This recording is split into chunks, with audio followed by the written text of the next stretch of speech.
உயிருடன் வாழ வேண்டும் என்றால் நம்முடைய இதயம் வலிமையாக இருக்க வேண்டும். நம் இதயத்தை வலிமையாக வைத்துக் கொள்வதற்கான வழிமுறைகளை பற்றியும் இதயம் சார்ந்த பிரச்சனைகள் மற்றும் அதற்கான தீர்வுகளை பற்றியும் டாக்டர் பிரியா சொக்கலிங்கம் அவர்கள் நம்மிடையே பகிர்ந்து கொள்ள வந்திருக்கிறார். அவற்றை கவனிக்கலாம். நிகழ்ச்சியில் அடுத்த பகுதியாக வரவிருப்பது பல்லாண்டு வாழ்ந்திட. நேயர்களுக்கு வணக்கம். இன்று மன அழுத்தத்தை பற்றி கொஞ்சம் விவரங்கள் பார்க்கலாம். ரொம்ப சில இன்ட்ரெஸ்டிங்கான சில திங்ஸ் ஷேர் பண்ணிக்கலான்னு நினைக்கிறேன்.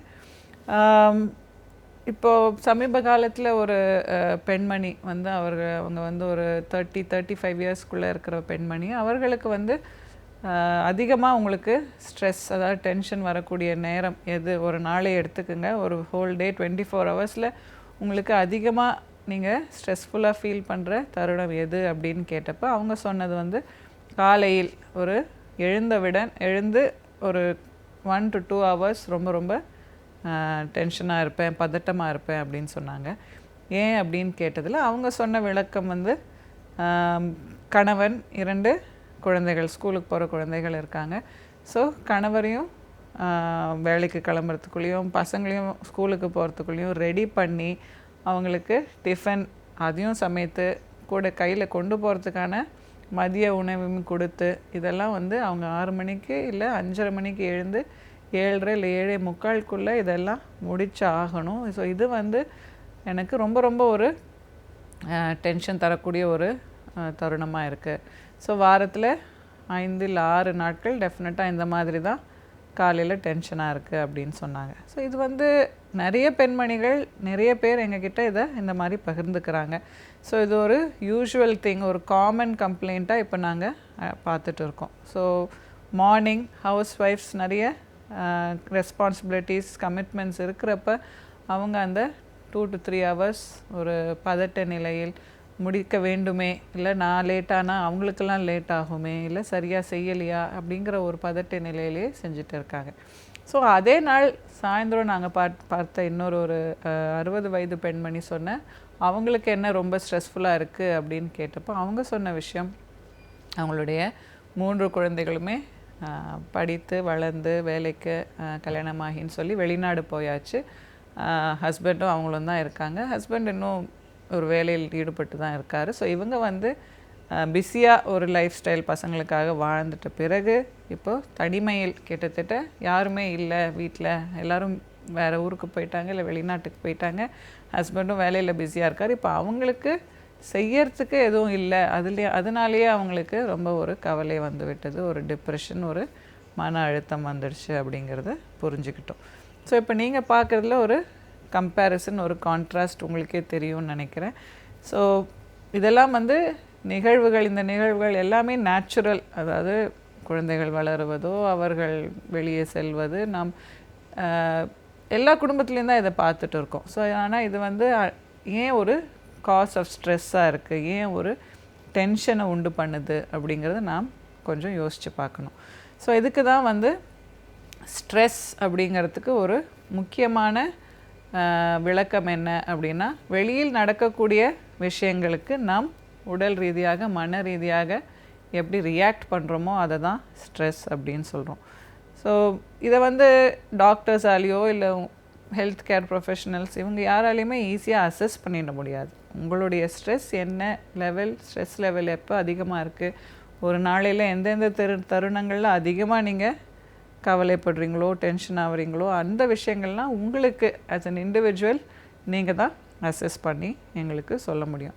ஸோ இதை தான் வந்து நாங்கள் ரொம்ப எல்லார்கிட்டையும் வலியுறுத்தி சொல்கிறோம். So risk factors for disease, life style diseases நிறைய பார்த்தோம்.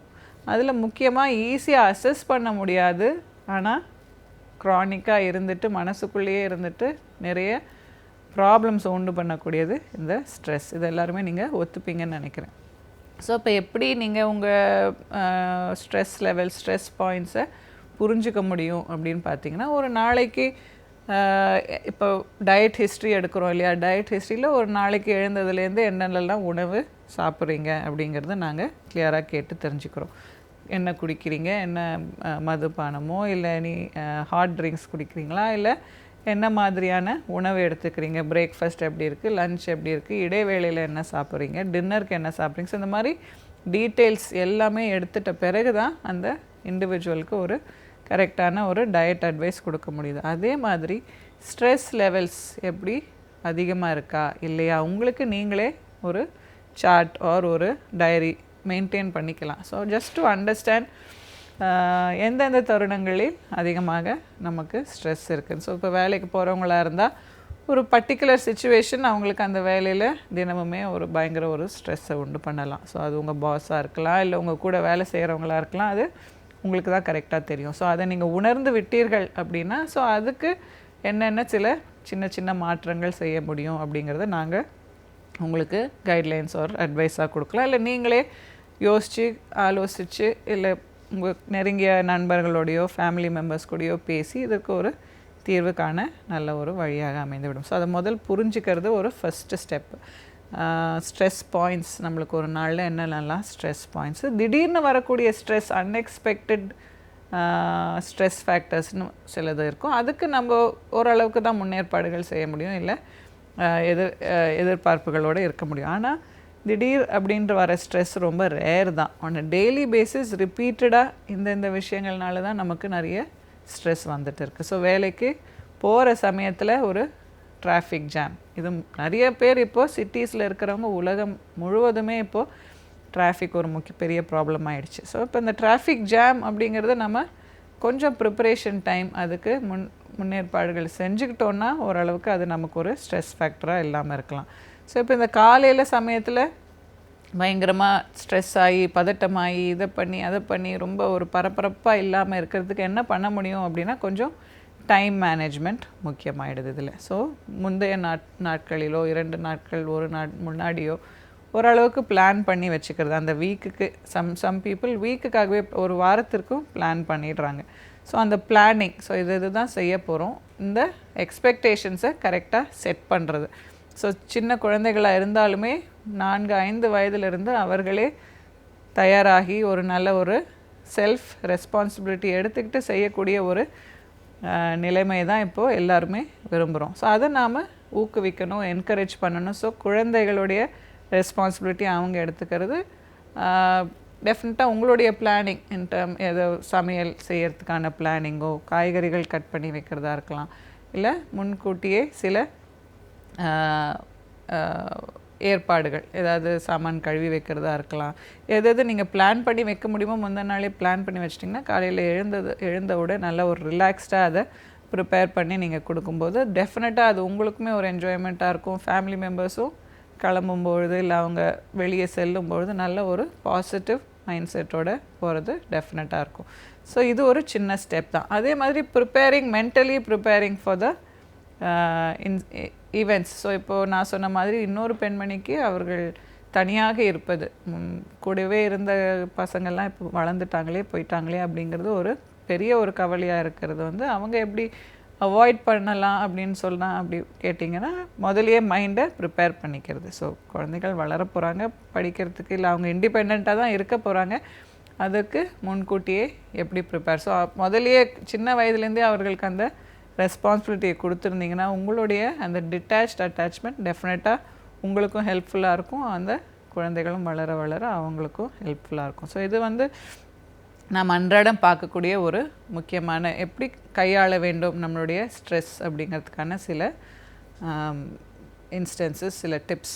ஸோ வேறு என்னெல்லாம் பண்ணலாம்? சில பேர் மீட்டிங்ஸ், முக்கியமான ஒரு டீம் மீட்டிங்கோ போர்ட் மீட்டிங்கோ எதுவாக இருக்கட்டும், அந்த மீட்டிங்ஸ்க்கு முன்னாடி ரொம்ப ஸ்ட்ரெஸ் ஆகிடுவாங்க, பயங்கரமாக வேர்த்து கொட்டும், ஒரு படபடப்பு இருக்கும். ஸோ நீங்களும் இதை சில தருணங்களில் உணர்ந்திருப்பீங்க.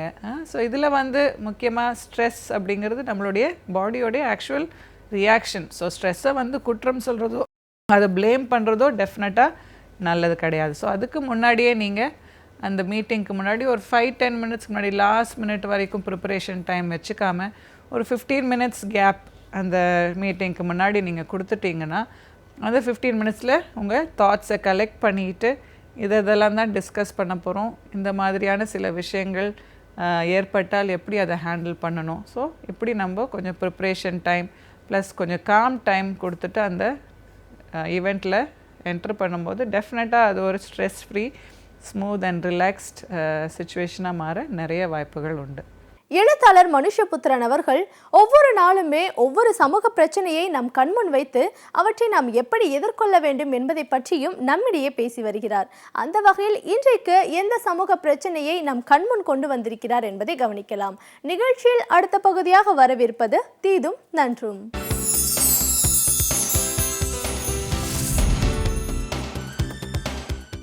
வணக்கம் நண்பர்களே, இன்னும் ஒரு இனிய காலை பொழுதில் தீதும் நன்று நிகழ்ச்சியில் உங்களை சந்திப்பதில் மிக்க மகிழ்ச்சி அடைகிறேன். இந்த நிகழ்ச்சியை பார்த்து கொண்டிருக்கும் இந்த நேரத்தில் எத்தனை பேர் மகிழ்ச்சியாக இருக்கிறீர்கள்? எத்தனை பேர் மிகப்பெரிய மன அழுத்தத்தில் இருக்கிறீர்கள்? இந்த காலை பொழுதை துவங்குகிற நேரத்தில் உற்சாகமாக இந்த பொழுதை துவங்குகிறவர்கள் எத்தனை பேர்? அல்லது ஏன் இந்த பொழுது விடிந்தது என்று மிகப்பெரிய கவலையுடனும் துக்கத்துடனும் அமர்ந்திருப்பவர்கள் எத்தனை பேர்? நிச்சயமாக உங்களில் கணிசமானோர் ஒரு மிகப்பெரிய அளவிற்கான மன அழுத்தத்துடன் தான் ஒவ்வொரு நாளையும் துவங்குகிறீர்கள். உண்மையில் இந்த உலகமே உங்களுக்கு எதிராக இருப்பது போல தோன்றுகிறது. அல்லது இந்த உலகத்தில் உங்களை நிரூபித்துக் கொள்வதற்கு, அல்லது இந்த உலகத்தில் உங்களுடைய இடத்தை உறுதிப்படுத்திக் கொள்வதற்கு நீங்கள் மிக கடுமையான ஒரு போராட்டத்தை நடத்துவது போன்ற ஒரு உணர்வு உங்களுக்கு மேலிடுகிறது. இந்த உணர்வோடு தான் நிறைய பேர் கண் விழிக்கிறீர்கள். நிறைய பேர் உங்களுடைய காலடியை எடுத்து உங்கள் வீட்டிற்கு வெளியே வைக்கிறீர்கள். எல்லா இடங்களிலும் உங்களுக்கு புகார்கள் இருக்கின்றன.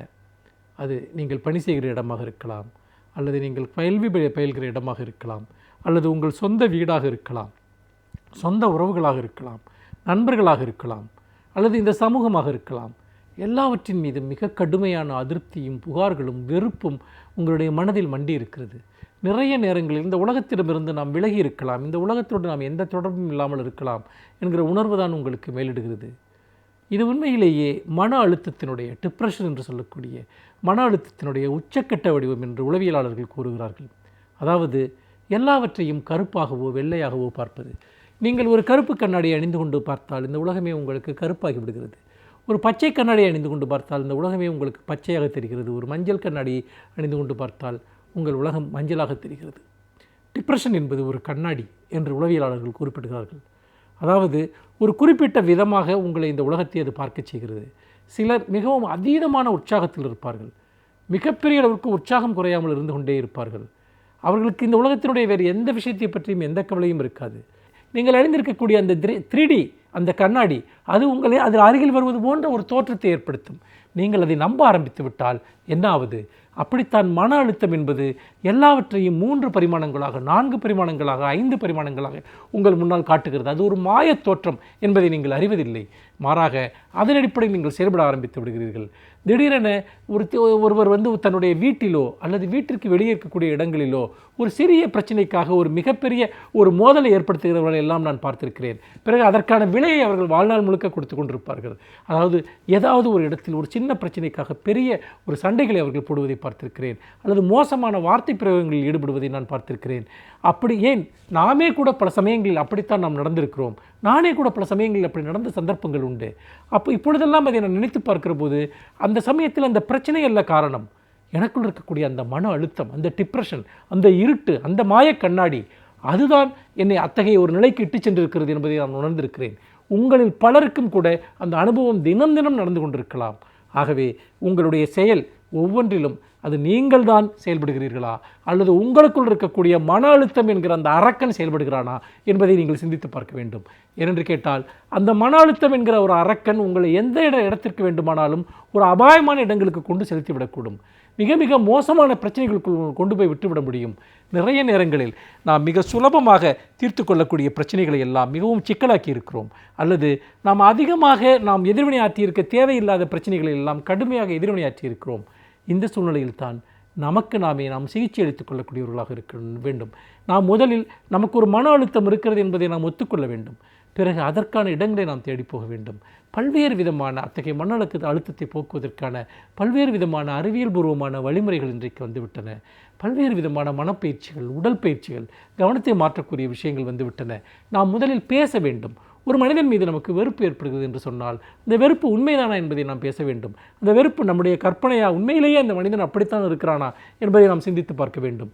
அதே போல் நம்முடைய வாழ்க்கையில் ஏற்படக்கூடிய பல்வேறு விதமான சிக்கல்கள், அந்த சிக்கல்கள் உண்மையிலேயே மிகப்பெரிய சிக்கல்களா அல்லது நாம் அதை மிகைப்படுத்தி நாம் புரிந்து கொள்கிறோமா என்பதை நாம் சிந்திக்க வேண்டும். நிறைய நேரங்களில் நாம் ஒரு பிரச்சனையை மிகைப்படுத்தி புரிந்து கொண்டு அதை சரி செய்கிறோம் என்கிற பெயரில் நாம் பதட்டத்துடன் செய்கிற காரியங்கள் தான் அந்த பிரச்சனையை சிக்கலாக்கி இருக்கின்றன. என்னை பொறுத்த வரைக்கும் நான் என்ன செய்வேன் என்றால், என் முன்னால் ஒரு சிக்கல் வருகிற போது, ஒரு பிரச்சனை வருகிற போது அதை என்னால் கையாள முடியுமா கையாள முடியாதா என்கிற ஒரு குழப்பம் எனக்கு ஏற்படுகிற போது நான் அமைதியாக இருந்து விடுவேன். அந்த பிரச்சனையை நான் எதுவுமே செய்ய மாட்டேன். கொஞ்சம் கழித்து, சில நாட்கள் கழித்து நான் புரிந்து கொண்டது போல் அந்த பிரச்சனை அவ்வளவு மோசமானதல்ல என்கிற உணர்வு எனக்கு கிடைக்கும். ஆனால் உடனடியாக நாம் எதிர்வினையாற்ற அந்த பிரச்சனைகள் மோசமாகி கொண்டே செல்கின்றன. பிரச்சனைகளை நாம் தீர்க்கிறோம் என்கிற பெயரில் மோசமாக்குகிறோம். பல சமயங்களில் பிரச்சனைகள் முன்னால் நாம் அமைதியாக இருந்தாலே அந்த பிரச்சனைகள் தானாகவே விலகிச் சென்றுவிடும். அப்படிப்பட்ட நிலையில் நாம் நம்முடைய அணுகுமுறையில் நம்முடைய மன அழுத்தம் என்பது முக்கியமான காரணத்தை வகிக்கிறது. ஆகவே முடிவுகளை எடுக்கிற முன் அல்லது எதிர்வினைகள் ஆற்றுகிற முன் நாம் எதிர்வினைகளை நம்முடைய மனம் ஆற்றுகிறதா, நம்முடைய மூளை ஆற்றுகிறதா, அல்லது நமக்குள் இருக்கக்கூடிய அந்த மன அழுத்தம் ஆற்றுகிறதா என்பதை பார்க்க வேண்டும். மன அழுத்தத்தின் அடிப்படையில் செய்யப்படுகிற எந்த ஒன்றுமே நமக்கு ஒரு மிகப்பெரிய ஒரு அபாயத்தை கொண்டு வரும் என்பதை நீங்கள் மறந்துவிடக்கூடாது. மீண்டும் இன்னும் ஒரு புதிய சிந்தனையோடு உங்களை சந்திக்கிறேன். நன்றி, வணக்கம். சிறப்பு விருந்தினர்கள் அவர்களின் துறைகளை பற்றி நம்மிடையே பகிர்ந்து கொள்ளும் பொழுது அவற்றை கேட்பதற்கு சுவாரஸ்யமாக இருப்பதோடு நம்முடைய வாழ்க்கைக்கும் பயனுள்ளதாக அமைகிறது. அந்த வகையில் இன்றைக்கு நாம் சந்திக்கவிருக்கும் சிறப்பு விருந்தினர் எந்த துறையிலிருந்து வந்து என்ன பயனுள்ள தகவல்களை நம்மிடையே பகிர்ந்து கொள்ள இருக்கிறார் என்பதை கவனிக்கலாம். நிகழ்ச்சியில் அடுத்த பகுதியாக வரவிருப்பது சிறப்பு விருந்தினர்.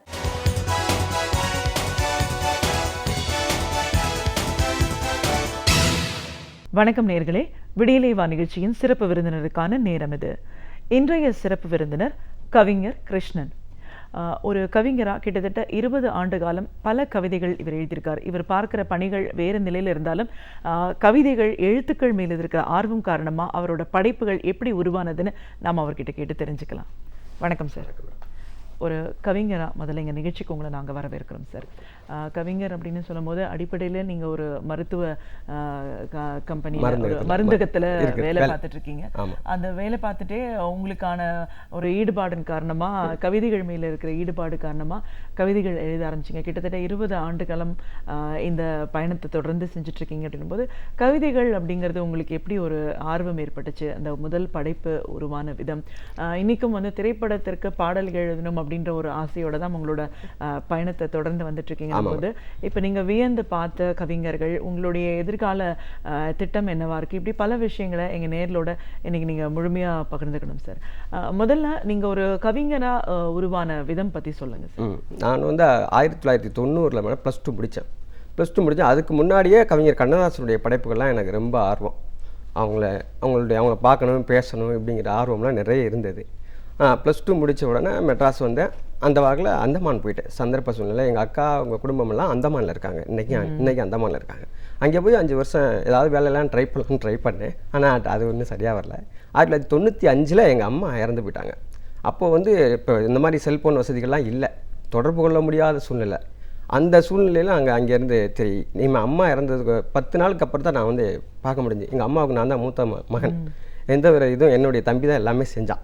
அப்படி ஒரு சூழ்நிலை, இனிமேல் அந்தமானுக்கு போக வேண்டாம் அப்படிங்கிற காரணத்தினால நான் என்னுடைய குறிக்கோள் வந்து திரைப்படத்துக்கு பாடல்னால அந்தமானில் கவிஞர் சுரதா ஐயா அவர்களையும் டைரக்டர் எஸ்பி முத்துராமன் ஐயா அவர்களையும் சந்திச்சுட்டு பேசிட்டு நான் அவங்கள வந்து அங்கே வந்து சந்திக்கிறேன்னு சொன்னேன். அதே மாதிரி வந்து சந்திச்சு பேசினேன். அவங்க வீட்டுக்கு போனேன். கவிஞர் சுரதாவோட அம்மா ஐயா இன்றைக்கும் மறக்க முடியாது, சுலோச்சனா அம்மையார், அவருடைய மகன் கல்லாடன், ராஜேஸ்வரி கல்லாடன் மருமகள், அவருடைய பேரன் இருவரும் இன்றைக்கும் வீட்டுக்கு போனால் அந்த அளவுக்கு மதிப்பு மரியாதை இன்றைக்கும் கொடுக்குறாங்க. சமீபத்தில் தான் சுலோச்சனா அம்மையார் இறந்து போயிட்டாங்க.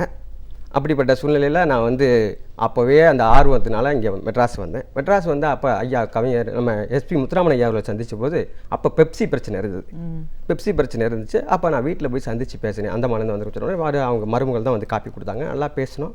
அப்போ சொன்னால் இந்த மாதிரி ஐயா நான் சினிமாவுக்கு பாடலுக்கு ட்ரை பண்ணிகிட்ருக்கேன். இப்போ சினிமா உள்ள சுச்சுவேஷன் சரியில்லை, நீ ஏதாவது ஒரு தொழில் கற்றுக்கிட்டு அப்புறம் பார்த்துக்கலாம் அப்படின்னு சொன்னார். அதோட நான் வந்து மெடிக்கல் ஷாப்பில் எனக்கு என்னுடைய நண்பர் மூலமாக மெடிக்கல் ஷாப்பில் சேர்த்து விட்டார். மெடிக்கல் ஷாப்பில் சேர்த்து விட்ட நண்பரே வந்து கவிஞர் நம்ம டைரக்டர் விக்ரமன் சாரை போய் பார்க்குறக்கா போயிருந்தேன். அவருடைய டிரைவர் தான் என்னைய அசோக் பார்மசின்னு இங்கே எம்ஜிஆர் நகருக்கு ஆப்போசிட்டில் இருக்கிற எஸ்பி பாலசுப்ரமணியன் கண்ணம்மா ஹாஸ்பிட்டல் பக்கத்தில் இருக்குது, அங்கே சேர்த்து விட்டார். அதோட தொடருது மேடம். அதோட தொடர்ந்து இன்றைக்கி இலக்கிய கூட்டங்கள், அப்புறம் கவிஞர் சுரதா ஐயா வீட்டுக்கு வந்து இலக்கிய கூட்டங்கள் அவரோட 20 ஆண்டுகள் பணி பண்ணிருக்கேன். அவங்களோட எங்கே போகணுமோ எல்லா இடத்துக்கும் கூட்டி போயிருக்காரு. அவர் தான் என்னை இலக்கிய கூட்டத்துக்கு அறிமுகப்படுத்தி வச்சவர். பல இலக்கிய கூட்டங்கள், இந்த இலக்கிய பீடம் அமைப்பு நம்ம கண்ணன், அதாவது விக்ரமன் ஐயா மகன் கண்ணன் நடத்துகிறாங்களா இலக்கிய பீடம், அது இலக்கிய பீடங்கள். வேறு எம்ஜிஆர் நகரில் இருக்குது இலக்கிய வட்டம், அப்புறம் கவிதை சிறகுகள் அமைப்பு, இப்படி பல இலக்கிய கூட்டங்களுக்கு இப்போ போயிட்டுருக்கேன். கவிதைகள் அப்படின்னும் போது நீங்கள் இந்த 20 ஆண்டு காலமாக நிறைய படைப்புகள் எழுதியிருக்கீங்க அப்படின்னும் போது இந்த கவிதை எழுதணும் அப்படிங்கிறதுக்கான ஒரு இன்ட்ரெஸ்டில் முதல் கவிதை உருவான விதத்தை பற்றி சொல்லுங்கள். அதாவது முதல் படைப்புகள் என்பதை விட ஒரு முக்கியமான படைப்புகளை பற்றி சொல்லலான் இருக்கேன். வீதி எங்கும் விதைக்கிறார்கள் முதியோர் இல்லம், வேரூன்ற வளர்க்கிறார்கள் புதியோர் எல்லாம். வீதி எங்கும் விதைக்கிறார்கள் முதியோர் இல்லம், வேரூன்ற வளர்க்கிறார்கள் புதியோர் எல்லாம். விரும்பி யாரும் போவதில்லை முதியோர் இல்லம், விதி என்றே நினைக்கிறார்கள் முதியோர் எல்லாம். அப்படிங்கிற ஒரு முதியோர் இல்லம். அன்னைக்கு மெட்ராஸில் நிறைய முதியோர் இல்லங்கள் தோன்றோன்னா அதை பற்றி அந்த கவிதைகள் 4 வரிகள் சொல்லிட்டு இருக்கேன். ஒரு கவிதை அப்படிங்கிறதுக்கு வந்து நீங்கள் ஒரு இடத்துல பணி செய்கிறீங்க, இலக்கியம் மீது இருக்கிற ஈடுபாடு காரணமாக கவிதை எழுதுறீங்கன்னு போது பொதுவாக இந்த கவிதை அப்படிங்கிறது எந்த காலகட்டத்தில் உருவாகும், அதுக்கு யாரும் எடுத்துக்கிட்ட நேரம் என்ன, எந்த விஷயங்களை கருவாக எடுத்துக்கிறீங்க? பொதுவாக ஒரு கவிஞனாலே சமூக நலன் இருக்கும். அந்த சமூக நோக்கத்தின் மூலமாக தான் சில விஷயங்களை, இப்போ முதியோர் இல்லத்தை பற்றி எழுதுனேன்னா அடுத்து இன்றைக்கி கணிப்பொறியை பற்றியோ, இன்றைக்கி உயிர் அப்படிங்கிறத இன்றைக்கி எப்படி உருவாகுது, அது என்ன கருவாகுது அதை பற்றியோ, இப்படி ஒரு படைப்புகளும் அந்த மாதிரி எடுத்துக்குவேன். கிராமத்தில் அந்த செங்கற்கள் செய்வாங்க, அந்த ஒடுக்கப்பட்ட மக்கள் செங்கற்கள் செய்வாங்க, அதை பார்த்து எவ்வளோ ஒரு கவிதை எனக்கு எழுதியிருக்கு. அப்போ உருவானுச்சு ஒரு கவிதை. அந்த கவிதையை வந்து இலக்கிய கூட்டத்தில் ஒரு தடவை படித்தேன். ஒரு தடவை படித்து முடித்த உடனே முனைவர் இளமாறன் ஒருத்தர் இருக்கார், முகம் பத்திரிகை ஆசிரியர். அவர் உடனே அதை வாங்கி தன்னுடைய முகத்தில் போட்டார். அந்த கவிதை தான் இந்த கவிதை. மண்ணை சுட்டு கல்லாக்கி மனசும் உடம்பும் பொன்னாக்கி மாளிகை கட்டுகிறோம் உங்களுக்கு, மண்குடிசை கூட இல்லை எங்களுக்கு. காலை முதல் மாலை வரை கால்வலிக்க மண் மிதிச்சு கச்சிதமாக கற்கள் செய்து அடுக்கி வைப்போம். வெயில் அடித்தா காஞ்சி கல்லாகும், மழை அடித்தா கரைஞ்சி மண்ணாகும். ஈரமண்ணை சுமந்து எங்கள் இடுப்பு வளைஞ்சு போச்சு, இரவும் பகலும் உழைச்சி உடம்பு எலும்பு தோலுமாச்சு. மழையும் வெயிலும் எங்களுக்கு ஒன்று தான், நாங்கள் மறுத்து பேசாத மண்ணு தான். காடு மலை மேடெல்லாம் கட்டிடங்கள் ஆச்சு, கால் வச்ச இடமெல்லாம் கோபுரமாக ஆச்சு. கடைசி வரை எங்கள் வாழ்க்கை வெட்ட வழியில் கழிஞ்சு போச்சு. எப்படின்னு ஒரு கவிதை முடிச்சிருக்கேன். அதை எல்லாரும் பாராட்டினாங்க, ரொம்ப சிறப்பாக போச்சு. அதே மாதிரி இன்னும் நிறைய கவிதைகள் நிறைய சொல்லலாம். கம்ப்யூட்டருடைய கீபோர்டு அப்படியே தட்டிக்கிட்டு இருக்க மாதிரி, குழந்தை தட்டிக்கிட்டு இருக்க மாதிரி ஒரு போட்டி, அதுக்கு ஒரு கவிதை அனுப்பிச்சி வச்சேன். அது கணிப்பொறி. சென்ற நூற்றாண்டில் பிறந்து இந்த நூற்றாண்டில் தவழ்ந்து எண்ணம் முழுவதும் நிறைந்து இவ்வுலகை இயக்குவாய் இருந்து.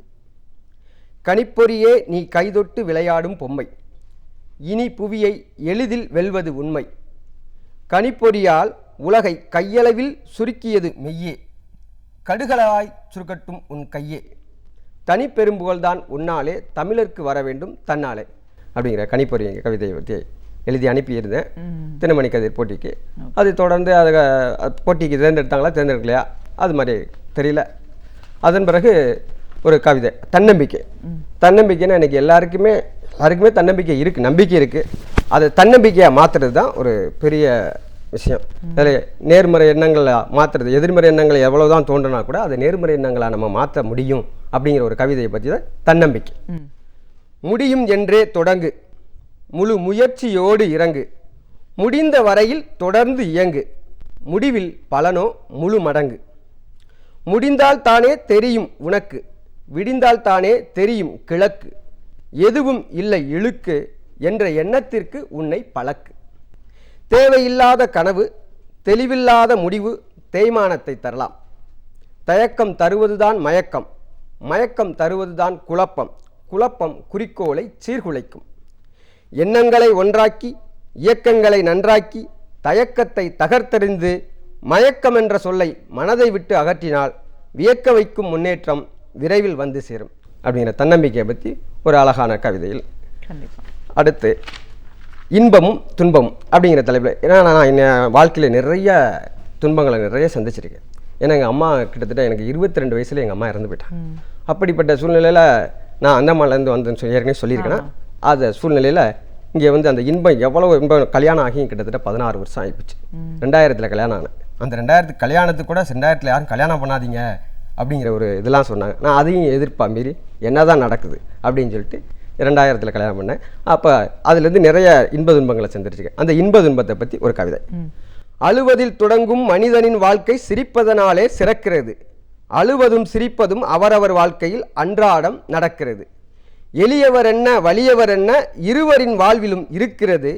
இல்லறம் என்ன துறவரம் என்ன இரண்டிலுமே பங்கெடுக்கிறது. அழுவதும் சிரிப்பதும் அவரவர் வாழ்க்கையில் ஆயுள் உள்ளவரை தொடர்கிறது. எழுவதும் விழுவதும் குழந்தையில் மட்டுமல்ல 70 வரைக்கும் நடக்கிறது. எல்லோர் வாழ்விலும் ஏற்றத்தாழ்வுகள் இருக்கிறது அப்படிங்கிற ஒரு கவிதை. அடுத்து உயிரை பற்றி. இன்னைக்கு உயிரை எப்படி, இந்த உயிரை சொல்கிறோம்னா முதல்ல வந்து பெண்மையை தான் பாராட்டணும். ஏன்னா ஆணை விட பெண்ணுக்குத்தான் மிக அதிகமான பங்கு. இன்னைக்கு சமீபத்தில் மகளிர் தினம் March 8 நடந்து முடிஞ்சிருக்கு. அப்படிப்பட்ட மகளிர் போற்றுவோங்கிற இந்த விஷயத்துலையும் இன்னைக்கு உயிர் எப்படி உருவாகுது, அது எப்படி போகுது, அதுபடியே ஒரு நல்ல கவிதைகள். உயிருக்கு நிகராய் உலகத்தில் எதுவும் கிடையாது. அந்த உன்னத சக்திக்கு உலகத்தில் ஈடு இணையேது. பிறப்பது பெண்ணில் உயிர் பிரிவது மண்ணில். பறப்பது எங்கோ தெரியாது உயிர் இருப்பதும் எங்கோ புரியாது. உடலை விட்டு உயிர் பிரிந்த பின்னே உயிரே நீ இருக்குமிடம் ஒருவரும் அறிய முடியாது. உடலோடு ஒன்றாகி உருவம் பெற்றாய் உலகில் வாழ வந்தாய் ஒரு மனிதனாய் வாழ்ந்து வந்தாய். உடலை விட்டு உயிர் பிரிந்தாலோ ஒரு வடிவமும் இல்லை உயிரே உனக்கொரு முடிவும் இல்லை. கண்ணுக்கு தெரியாமல் கருவிலே உருவாகி கண்ணுக்கு தெரியாமலே கடைசியில் காணாமல் போகிறது. அதனால்தான் அது உயர்வோ அதன் பெயர்தான் உயிரோ. இருவராலே உருவாகும் இந்த உயிர் ஒருவருமே பிரிக்காமல் உடலை விட்டு தானாக பிரிந்த உயிர் போகும்போதும் சொல்வதில்லை போகுமிடமும் சொல்வதில்லை. இன்னைக்கு அடுத்து முக்கியமாக எல்லார் வாழ்க்கையில் நிகழக்கூடிய ஒரு மாற்றம் இல்லாத ஒன்று மரணம். அந்த மரணத்தை பற்றி ஒரு 4 வரைக்கும். விரும்பாத பயணம் யாரும் திரும்பாத பயணம். எழும்பாத உறக்கம் இதில் எல்லோரும் அடக்கம். ஊர்கூடி சுமந்து செல்லும் உன்னை உறவுகளோ கதறுவது உண்மை. ஒரு பொழுதில் எல்லாமே முடியும் உன்னுடலும் மண்ணுக்குள்ளே மறையும். கரும்பாக இருக்கும் வரை சர்க்கரை உண்டு காண்பவர்க்கும் அதன் மீது அக்கறை உண்டு. சாறு பிழிந்து சக்கையான பின்னே குப்பைக்குத்தான் போகுமாடா கண்ணே அப்படின்னு முடிச்சிருக்கேன். அடுத்து இன்னைக்கு மனமும் மனிதனும் அப்படிங்கிற தலைப்பில், என்னதான் நம்ம மனிதன் எவ்வளவோ விஷயங்களை நினச்சிருந்தாலும் எண்ணுறது போல் இயங்க முடியல, இயங்குறது போல் எல்லா விஷயமும் நடக்கிறதும் இல்லை. அப்படிப்பட்ட மனுஷர்களை பற்றி மனுஷனை பற்றி மனசை பற்றி. மனிதனின் மனங்கள் அவன் மனங்களின் நிறங்கள் மாறிடும் குணங்கள் ஒப்பிட்டு பார்க்க இயலுமா உயிருக்கு வடிவம் ஏதம்மா. அடிமனதின் ஆழமதை அறிந்தவரில்லை ஆசைகளும் கனவுகளும் அளக்க அளவுகோல் இல்லை. பிடிவாதம் கடுங்கோபம் மறைந்திருக்கலாம் பேசும்போது வெளிப்படாமல் ஒளிந்திருக்கலாம். தத்துவ மேதைகள் இத்தனை மீதிலே எத்தனை பேரோ தோன்றலாம். அத்தனை பேருமே புத்தகம் எழுதலாம் போதனை செய்யலாம். உத்தமர் கூட உலகத்திலே புத்தகம்தானே படிக்கிறார் படைக்கிறார் போதனையை யார் கடைபிடிக்கிறார். இப்போ கவிதைகள் அப்படின்னு வரும்போது கிட்டத்தட்ட நீங்கள் ஒரு 1000க்கும் மேற்பட்ட கவிதைகள் எழுதி வச்சிருக்கேன் அப்படின்னு சொல்லியிருக்கீங்க. இதற்கான நேரம் வந்து உங்கள் பணிகளுக்கு இடையிலேயே உங்களுக்கு இதில் ஈடுபாடு காரணமாக இதை நீங்கள் செஞ்சுட்ருக்கீங்க அப்படிங்கும்போது பொதுவாக இந்த சமூகத்தை நீங்கள் எப்படி பார்க்குறீங்க? நம்ம வாழ்கிற சூழல் பல நேரங்களில் கவிதைகளாக மாறி இருக்கு அப்படின்னும் போது இந்த சமுதாயத்தை பற்றின உங்களோட பார்வையை சொல்லுங்கள். சமுதாய பார்வை, ஒரு கவிஞனுடைய பார்வை எப்படி இருக்குன்னு ஒரு சின்ன கதை மாதிரி சொல்லலாம். ஒரு பெரிய வளர்ந்து இலைதகளெல்லாம் எல்லாமே ஒன்றுமே இல்லாமல் பட்ட மரமாக ஒன்று நிற்கிது. அதாவது ஒரு 3 பேர் போகிறார்கள். ஒரு வியாபாரி, அதாவது விறகு வியாபாரி போகிறார். அவர் போய் பார்க்குறாரு, அந்த மரத்தை அப்படி பார்க்குறாரு. இப்படி பார்த்துட்டு எல்லாம் முடிச்சுட்டு இது எத்தனை டன்னு தேரும் அப்படின்னு சொல்லிட்டு கணக்கு பண்ணிட்டு போயிடுறாரு. அடுத்து ஒரு ஓவியக்காரர் போகிறார். அவர் இங்கேருந்து அப்படியே நடந்து போய் பார்த்துட்டு, அடடா இந்த பட்டை மரம் இவ்வளோ அழகாக இருக்கே, இதில் இன்னும் என்னென்ன மாற்றங்கள் செஞ்சால் எவ்வளோ அழகான ஓவியமாக்கலாம் அப்படின்னு போகிறாரு. ஆனால் ஒரு அடுத்து கடைசியாக ஒரு கவிஞர் போகிறார். அவர் போய் அப்படியே பார்வையிட்டார், முட்டு பார்த்துட்டு, இந்த மரம் இந்த சிறு விதையிலிருந்து இது செடியாக வளர்ந்து வர்றதுக்கு எத்தனை நாளாக இருக்கும், இந்த மரத்தில் எத்தனை பறவைகள், இது வாழ்ந்த காலத்தில் எத்தனை பறவைகள் வாழ்ந்துருக்கும், என்னென்ன கனிகள் கிடச்சிருக்கும், எவ்வளவு பேர் இந்த மரத்தில் நிழலில் இருந்திருப்பாங்க, இப்படி பல விதமாக அவன் பார்வை இருக்குது. அப்போ பார்வைகள் எல்லாம் ஒன்று தான். ஆனால் எல்லாருக்கும் இருக்கிற கண்ணு 2 தான், எல்லாரும் பார்க்குற பார்வை ஒன்று தான், அவரவருடைய பார்வைகள் ஒவ்வொரு. ஆனால் இந்த கவிஞனுடைய பார்வைகள் இப்படி தான். பொதுவாக சமூகத்தினுடைய நிறைய இருக்கும் பார்வைகள். ஒவ்வொன்று ஒரு விஷயத்தை உள்வாங்குவதிலிருந்து அதை எப்படி வெளிப்படுத்துவது, நாம் வெளிப்படுத்தும் போது அதை நமது முன்னாலே உள்ள சில சமூக நிகழ்வுகளை சொல்லும் பொழுது, அதாவது சமகால நிகழ்வுகளை சொல்லும்போது தான் அவன் கவிஞனாகிறான். அப்படிப்பட்ட சமகால நிகழ்வு சமூகம் இன்னைக்கு என்ன இதில் இருக்குன்னு பார்த்தா, என்னை பொறுத்தவரை இன்னைக்கு கல்வி ரொம்ப மிக மோசமான நிலைமையில் போயிட்டுருக்கு. அந்த கல்வி பார்த்தா, ஏன்னா இன்றைக்கி அடித்தட்டு மக்கள்லேருந்து மிகவும் மேல்தட்ட மக்கள் வர பெரிய போராட்டமே இந்த கல்விக்காகத்தான். அப்படிப்பட்ட கல்வி இன்றைக்கி ஏன் அரசாங்கம் சரியான பாதையில் போகலை அப்படின்னா, அதுக்கு சமூகமும் ஒரு காரணம். அதாவது சமுதாயத்தை ஒருவன் மாற்ற முடியாது, ஆனால் சமுதாயம் ஒருவனை மாற்றிவிடும். இப்போ இன்றைக்கி இருக்க சமூகத்தில் மிகவும் நிறைய வந்துருச்சு. இந்த ஏற்றத்தாழ்வுகளுக்கு நிறைய காரணமே படிப்பறிவு இல்லாது தான். அந்த படிப்பறிவு இருந்தால் இன்றைக்கி மக்கள் எந்த அளவுக்கு முன்னேறி இருப்பாங்கன்னு நம்ம தமிழகம் இன்றைக்கி சொல்லப்போனால் இந்தியாவிலேயே தமிழகம் ரொம்ப அளவுக்கு ஓரளவு முன்னேறி இருக்குது. அதுக்காக மற்ற மாநிலங்களை ஒப்பிட்டு பார்க்கையில் தமிழகம் பாராட்டலாம். ஒரு காலத்தில் முதியோர் கல்விலாம் இருந்தது. முதியோர் கல்வி மூலமாக நம்ம மறுமலர்ச்சிகள் நிறைய ஏற்பட்டு இன்றைக்கி எல்லாரும் ஓரளவு எழுத படிக்க கற்றுருக்குறாங்க. ஆனால் அந்த உயர்கல்விங்கிறது எட்டாக்கனியாக இருக்கிறது. நடுத்தர வர்க்கத்துக்கு கீழே உள்ளவங்க எல்லாம் உயர்கல்விக்கு தன்னால் உழைப்பையெல்லாம் உறிஞ்சி ஒன்றுமே இல்லாத சூழ்நிலையெல்லாம் உயர்கல்விக்கு போகிறாங்க. அதே மாதிரி வேலை இல்லாத திட்டாளர்கள் நிறைய இளைஞர்கள் பயங்கரமாக பாதிக்கப்படுறாங்க. இப்படிப்பட்ட சூழ்நிலையில் கல்வியும் தரம் இல்லாமல் போனால் இந்த சமூகம் எந்த நிலைமைக்கு போகும் அப்படிங்கிறது மிகவும் வருந்தத்தக்க விஷயம். கண்டிப்பாக சார். ஒரு கவிஞராக இந்த சமூகத்தை பற்றின பார்வைன்னு வரும்போது கல்வியில் மேம்பாடு அடைய வேண்டிய அவசியத்தை பற்றி சொல்லியிருக்கீங்க. ஒரு வாசிப்பு அப்படிங்கிறது ஒரு தனி மனிதனுக்கு எவ்வளோ தூரம் தேவையாக இருக்குது, அதுவும் ஒரு படைப்பாளிக்கு எவ்வளோ தூரம் அது முக்கியம்? கண்டிப்பாக படிப்பாளி, அதாவது எழுத தெரிந்த எல்லோரும் எழுத்தாளர் ஆவதில்லை, படிக்க தெரிந்த எல்லோரும் படிப்பாளி ஆவதில்லை, படிப்பாளி எல்லோரும் படைப்பாளி ஆவதில்லை. இன்றைக்கி ஒரு படைப்பு நம்ம வெளியில் கொண்டு வரணும்னா கிட்டத்தட்ட எல்லா விஷயத்தையும் இன்றைக்கி செய்தித்தாள்களிலிருந்து மற்ற மிகப்பெரிய எழுத்தாளர்களுடைய படைப்புகள் எல்லாமே நம்ம உள்வாங்கினா தான் படைப்பு சிறந்த படைப்பாளியாக வெளிவர முடியும். என்னையை பொறுத்தவரை என்னென்னா, எனக்கு இருக்கக்கூடிய நேரங்கள் ரொம்ப குறைவு. ஏன்னா காலையில் 9 மணிக்கு மருந்தகத்துக்கு போவேன், இரவு 10 மணி ஆகும். மதிய உணவு இடைவேளை ஒரு 2 மணி நேரம், அந்த 2 மணி நேரம் ரெஸ்ட் எடுக்கிறது தான். இதுக்கு இடையில் என்னுடைய எண்ணங்கள், நான் பார்க்கக்கூடிய நிகழ்வுகள், சாலையிலும் சரி மற்ற இடங்களும் சரி பார்க்கக்கூடிய நிகழ்வுகள்லாம் கருப்பொருள் அப்பப்போ, ஏன்னா அனுபவம் தானே, அந்தந்த சூழ்நிலையில் அப்பப்போ எடுத்து குறித்து வச்சுக்குவேன். அதிகாலையில் எழுந்து ஒரு 5 மணிக்கு எழுந்திரித்து அதை பற்றியெல்லாம் அப்படியே ஒரு கோர்வையாக எழுதி வச்சுருவேன். அப்புறம் என்றைக்காவது ஒரு நாளைக்கு சேர்ந்து தொகுத்து வச்சுருவேன். இப்படி கிட்டத்தட்ட நான் 20 வருஷமாக எழுதினா கூட கிட்டத்தட்ட 1400க்கும் மேற்பட்ட பாடல்கள் இருக்குது என்கிட்ட. 1800க்கும் மேற்பட்ட பாடல்கள் இருக்குது. எனக்கு இந்த திரைப்படத்துறையில் நுழையணும், நம்மளை சந்திக்கணும் அப்படின்னு சொல்லிட்டு பல பேரை நான் பார்த்தேன். அது இன்னும் எனக்கு எட்டாக்கனியாகத்தான் இருக்குது. நீங்கள் வியந்து பார்த்த கவிஞர்கள் பற்றி? வியந்து பார்த்த கவிஞர்கள்னால் திரு கவிஞர் சுரதா அவர்களை சொல்லணும். ஏன்னா அவரை முதல்ல சந்தித்த அன்னைக்குன்னு எனக்கு முதல்ல உள்ளே போய் உணவு அருந்து விட்டு வா அப்படின்னு சொல்லிட்டு சுலோச்சனா அம்மையார் எனக்கு பரிமாறினாங்க. உண்மையிலே என்னுடைய தாயும் அதே மாதிரி தான். அவங்கள பார்த்தா என்னுடைய தாயினுடைய ஞாபகம் தான் வரும். அவங்க சமீபத்தில் மறைஞ்சிட்டாங்க. கவிஞர் சுரதா, கவிஞர் முத்துலிங்க ஐயா அவங்கள போய் நேரடியாக வீட்டிலே போய் பார்த்துருக்கேன்.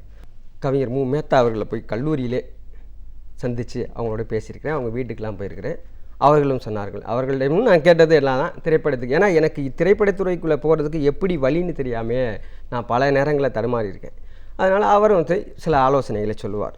ஒரு கவிஞராக உங்களோட படைப்பை பற்றி பார்த்தோம். உங்களோட எதிர்கால திட்டம் ஒரு திரையுலகுக்கு தான் வரணுன்ற ஆர்வம் இருக்கிற போது இன்றைக்கி இளைஞர்கள் மத்தியில் கவிதை இந்த கவியரங்கம் எதற்கமான வரவேற்பு எப்படி இருக்குது? எந்த அளவுக்கு இளைஞர்கள் வந்து அவங்களோட பங்களிப்பை கவிதை உலகுக்கு கொடுக்குறாங்க? இன்னைக்கு நிறைய பத்திரிகைகளில் நிறைய இளைஞர்கள் எழுதுகிறாங்க, அதில் ஒன்றும் சந்தேகமே இல்லை. நிறைய புத்தகங்கள் போடுறாங்க, அதில் ஒன்றும் சந்தேகம் இல்லை. இலக்கிய கூட்டங்கள்னு சொல்லப்போனால் அந்த இலக்கிய கூட்டங்களுக்கு பெரும்பாலும் இளைஞர்கள் வருவதில்லை. அவங்களுடைய மோட்டிவேட் பொதுவாக என்னென்னா, பொதுவாக ஒரு கவிஞராக வரணும் அப்படின்னா நம்ம புத்தகம் போடணும், திரைப்படத்துறைக்கு போகணும், ஒரு டைரக்டர் அந்த மாதிரி சேரணும் அப்படிங்கிற எண்ணங்கள் தான் இருக்குது. அதுக்காக இளைஞர்கள் இன்றைக்கி பங்கெடுக்காமல் இல்லை. இளைஞர்கள் பங்கெடுக்காமல் எந்த துறையும் வளர்ச்சி அடையாதுன்னு சொல்லுவாங்க. இளைஞர்கள் நிறையா வர்றாங்க, ஆனால் இலக்கிய கூட்டங்களுக்கு வருவதில்லை. ஒரு கவிஞராக கிட்டத்தட்ட 20 ஆண்டு காலம் பயணம், 1800க்கும் மேற்பட்ட கவிதைகள் நீங்கள் எழுதியிருக்கீங்க. உங்களோட பணி ஒரு மருந்தகத்தில் இருந்தாலும் இலக்கியம் மீது இருக்கிற ஆர்வம் காரணமாக இதை தொடர்ந்து செஞ்சுட்டு வந்துட்டுருக்கீங்க. எதிர்காலத்தில் திரைப்படங்களுக்கு பாடல்கள் எழுதணும் அப்படின்ற ஒரு எண்ணம் உங்களுக்கு இருக்குது. இன்றைக்கி இந்த சமூகம் எப்படி இருக்குது? உங்களுடைய பார்வையில் என்ன மாதிரியான ஒரு மாற்றம் தேவைப்படுது? உங்களோட பணிகள் சார்ந்தும் உங்களோட அனுபவங்கள் சார்ந்தும் பல விஷயங்களை எங்களோட நீங்கள் முழுமையாக பார்த்ததுக்கு நன்றி. நன்றி, வணக்கம். நாம் அறிந்திருக்க வேண்டிய பல அரிய தகவல்களை அழகிய தமிழில் தொகுத்து இனிமையாக வழங்க வந்திருக்கிறார் பேராசிரியர் சுபவீரபாண்டியன் அவர்கள்.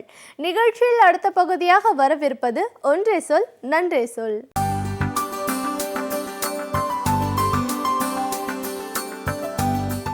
அனைவருக்கும் என் அன்பு வணக்கம். முன்பெல்லாம் ஏப்ரல் 1ஆம் தேதியை முட்டாள்கள் தினம் என்று சொல்லி பள்ளிக்கூடங்களிலே எல்லாம் மாணவர்கள் ஒருவர் மீது ஒருவர் மைதழித்து கொள்ளுகிற பழக்கம் உண்டு.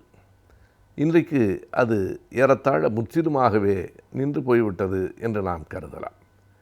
அது மாணவர்களிடம் மட்டுமல்லாமல் பெரியவர்களிடம், பத்திரிகைகளிடம் கூட ஏதேனும் ஒரு தவறான செய்தியை சொல்லி அடுத்தவர்களை ஏமாற்றுவது அந்த முட்டாள் தினத்துக்கான அடிப்படை என்று கருதப்பட்டது. இப்போது அந்த பழக்கம் குறைந்து போனதற்கு காரணம், தனியாக ஒரு நாளை முட்டாள் தினம் என்று வைத்துக்கொள்ள வேண்டியதில்லை என்று எல்லோரும் கருதிவிட்டார்களோ என்னவோ. வருடத்தில் இருக்கிற 365 நாட்களில் மிக பெரும்பான்மையான நாட்கள் நம்மில் பலர் முட்டாள்களாகத்தான் ஆக்கப்படுகிறோம் என்பதால் தனியாக அதற்கு ஒரு தினம் தேவையில்லை தான்.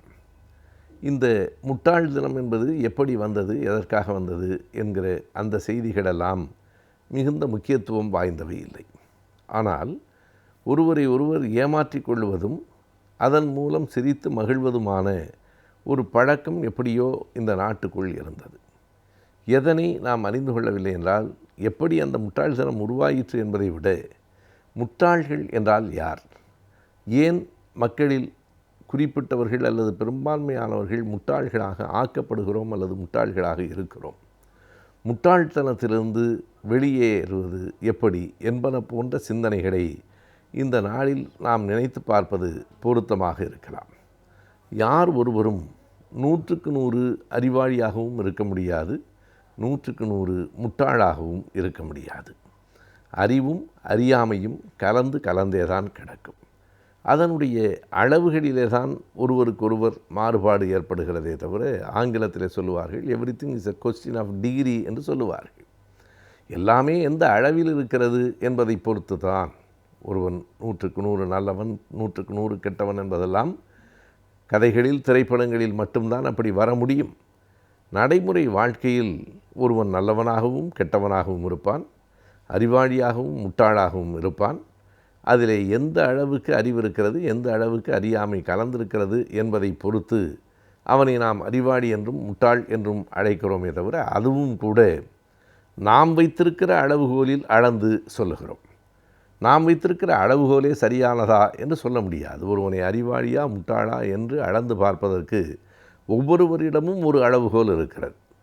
அந்த அளவுகோல் சரியில்லை என்று அடுத்தவர்கள் கருதுகிற வாய்ப்பும் இருக்கிறது. எனவே இவற்றுக்கெல்லாம் நிரந்தரமான வரையறைகள் இல்லை, இருக்கவும் முடியாது. இருப்பினும் கூட சிலவற்றை நாம் தெரிந்து கொள்ள முடியும்.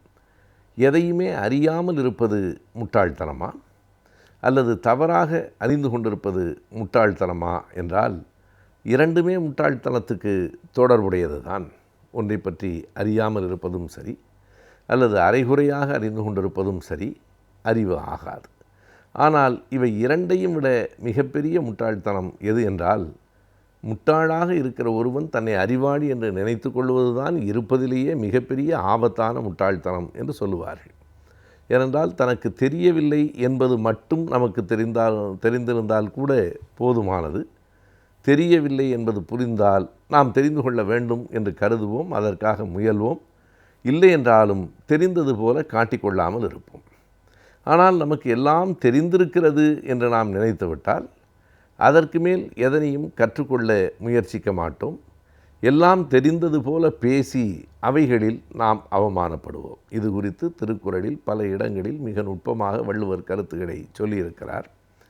நீ கற்றறிந்தார் அவையில் அவர்கள் எல்லோரும் கூடியிருக்கிறவர்கள் எல்லோரும் கற்றறிந்தவர்கள் என்றால் நீ குறைந்தபட்சம் பேசாமல் இருப்பதன் மூலம் உன் மதிப்பை காப்பாற்றிக் கொள்ளலாம். ஏதேனும் பேசி உன்னுடைய அறியாமையை வெளிப்படுத்துவதை விட நீ பேசாமல் இருந்தால் ஒருவேளை எல்லாம் தெரிந்து அமைதியாக இருக்கிறார் போல் இருக்கிறது என்று கருதுவதற்காவது ஒரு இடம் இருக்கும். எப்போதும் எந்த ஒன்றை பற்றியும் முழுமையான புரிதல் இல்லாத வரையில் அது குறித்து நாம் விரிவாக பேசாமல் இருப்பது நல்லது. இதில் எனக்கு அவ்வளவு செய்திகள் தெரியாது என்று சொல்லிவிடுவது ஒரு நாடும் தரம் தாழ்ந்ததாக ஆகாது. பலர் அப்படித்தான் கருதி கொண்டு இது பற்றி எனக்கு தெரியாது என்று சொன்னால் நம்மை முட்டாள் என்று கருதி விடுவார்களே என இவராகவே நினைத்து கொண்டு தெரிந்தது போல பேசுகிற போதுதான் அடடா இவ்வளவு பெரிய முட்டாளாக இருக்கிறானே என்று மற்றவர்கள் நினைப்பதற்கு வழிவகுத்து விடுகிறது. ஆகையினால் பேச வேண்டிய இடம் எது, பேசாமல் இருக்க வேண்டிய இடம் எது என்பதை தேர்ந்து தெளிவதே ஒரு விதத்தில் ஒரு விதமான அறிவுதான். அந்த அறிவு நம்மிடத்தில் இருந்தாலே பல நேரங்களில் முட்டாள் பட்டம் நமக்கு வந்து சேராமல் இருக்கும். எனவே அறிவு என்பது எல்லாவற்றையும் அறிந்து கொள்வது என்கிற பொருளிலே சொல்லப்படவில்லை. காரணம், எல்லாவற்றையும் எல்லோராலும் எப்போதும் அறிந்து கொண்டு விட முடியாது. ஒவ்வொருவருக்கும் ஒரு துறை சார்ந்த அறிவுதான் இருக்க முடியும், மற்றவைகளில் ஒரு மேலோட்டமான அறிவுதான் இருக்கும். எனவே தனக்கு எது தெரியும் எது தெரியாது என்பதை அறிந்து கொள்வதுதான் முதல் அறிவு. ஒன்றை பற்றி அறிந்து கொள்வதை விட நம்மை பற்றி அறிந்து கொள்வது, நமக்கு எது தெரியும் நமக்கு எது தெரியாது என்று அறிந்து கொள்வது தான் முதல் அறிவு. ஒரு முறை ஒரு தலைவர் அவர்கள் சொன்னார், என் உயரம் எனக்கு தெரியும் என்று சொன்னார். இது ஒரு சாதாரண தொடர் இல்லை. என் உயரம் எனக்கு தெரியும் என்பதுதான் மிகப்பெரிய அறிவு. ஒவ்வொருவருக்கும் இருக்கிற பெரிய சிக்கலே அவர்களின் உயரத்தை அவர்கள் அறியாமல் இருப்பது தான். தங்கள் உயரத்தை அறிந்து கொள்வது என்று வருகிற நேரத்தில் தங்களினுடைய உயர குறைவையும் அவர்கள் அறிந்து வைத்திருக்கிறார்கள் என்றும் ஆகும்.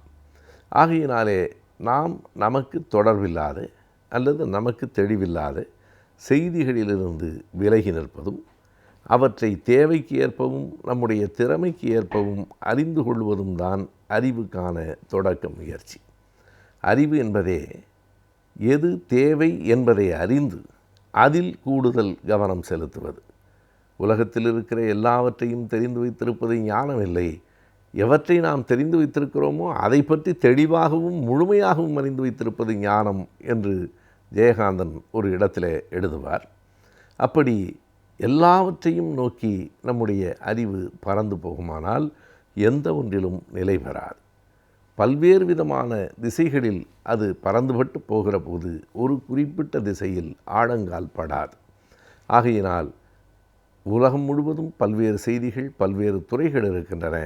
எது நமக்கு உகந்தது, எதில் நமக்கு ஈடுபாடு இருக்கிறது, எது நமக்கு தேவையானது, இந்த 3 கேள்விகளை முன்வைக்க வேண்டும்.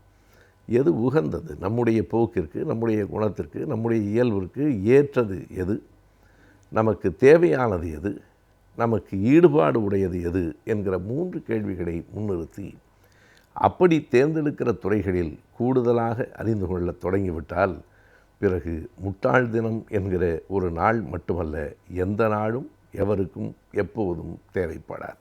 ஒவ்வொரு வாரமும் இப்பகுதியின் மூலமாக நாம் அறிந்திருக்க வேண்டிய அடிப்படை சட்டங்களை பற்றி தெரிந்து வருகிறோம். அந்த வகையில் இன்றைக்கும் சில அடிப்படை சட்டங்களை பற்றி நாம் தெரிந்து கொள்ளலாம். நிகழ்ச்சியில் அடுத்த பகுதியாக வரவிருப்பது ஆலோசனை நேரத்தில் சட்டம் பகுதி.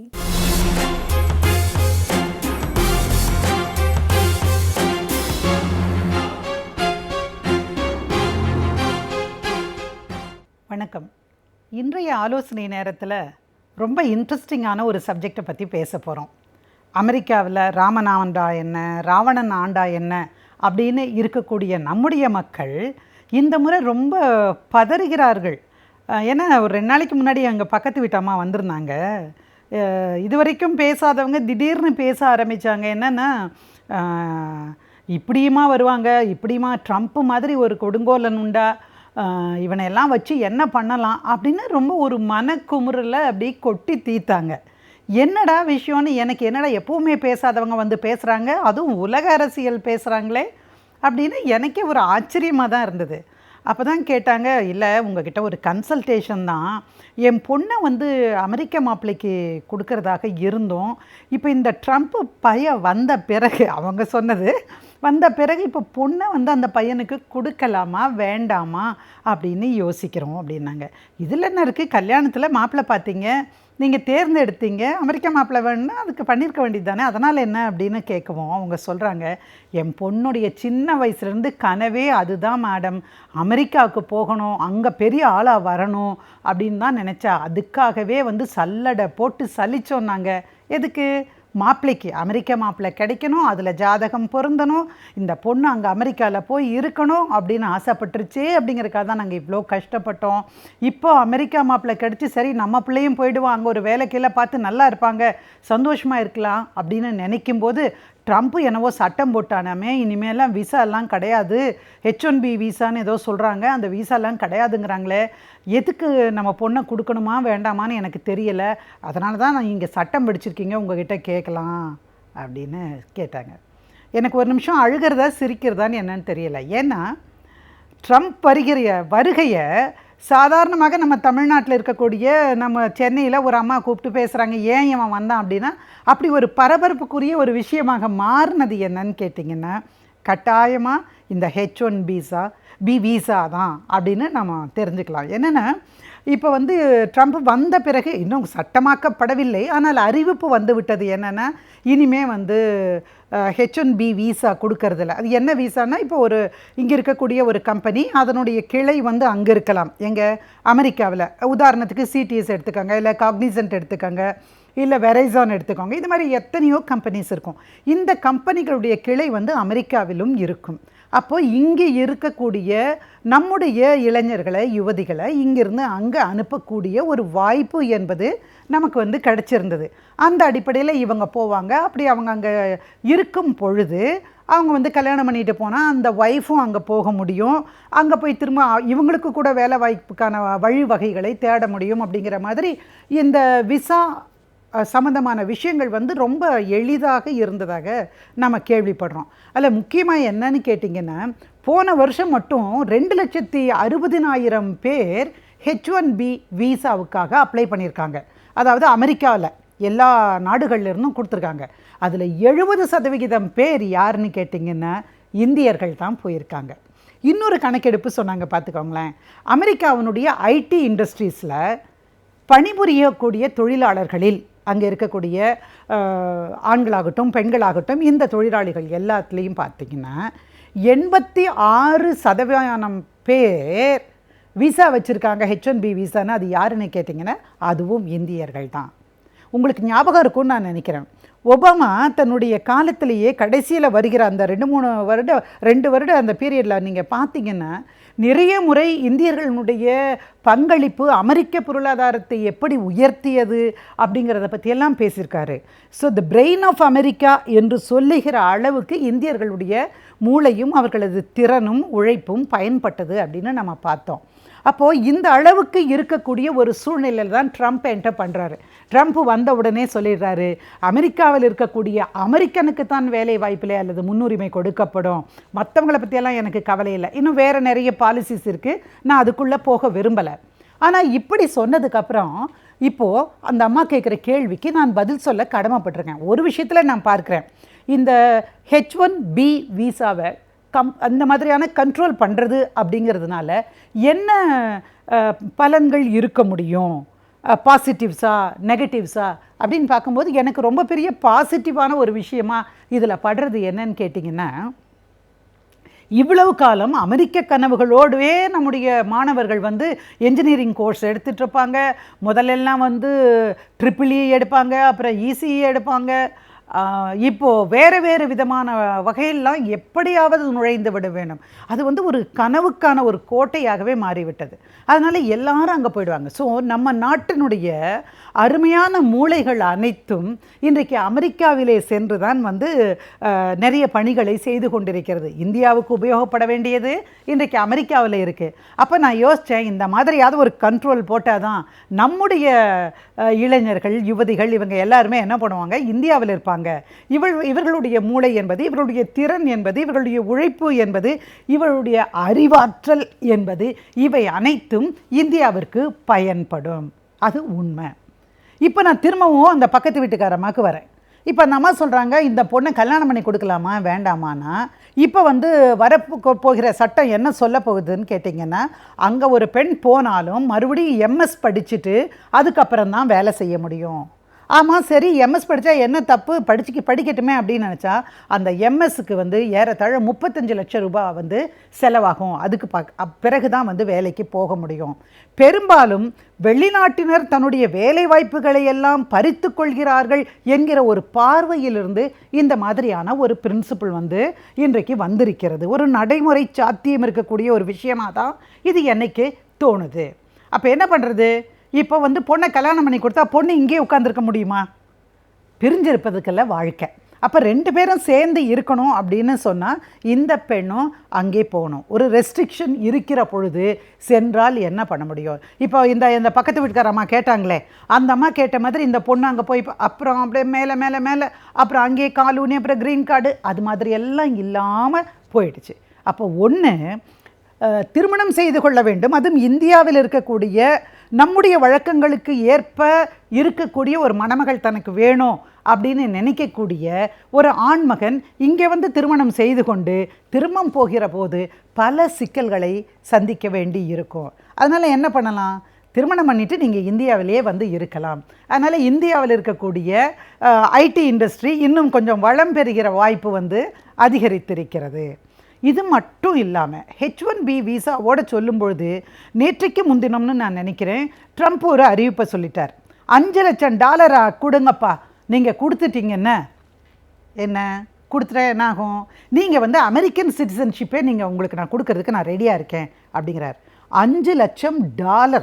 $1 இன்னைக்கு என்ன விலையில் இருக்குதுன்னு உங்களுக்கு தெரியும். குறைந்தபட்சம் இந்த 60லேருந்து 70க்குள்ளே அப்படியே மூவ் ஆகுதுன்னு வச்சுக்கிட்டா கூட இதில் 5 லட்சம் சம்பாதிப்பது எவ்வளவு, அந்த டாலரில் எவ்வளவு பணம் கொடுக்கணும்னு பாருங்கள். அதாவது அமெரிக்கா என்பது ஒரு சுதந்திரமான ஒரு நாடு.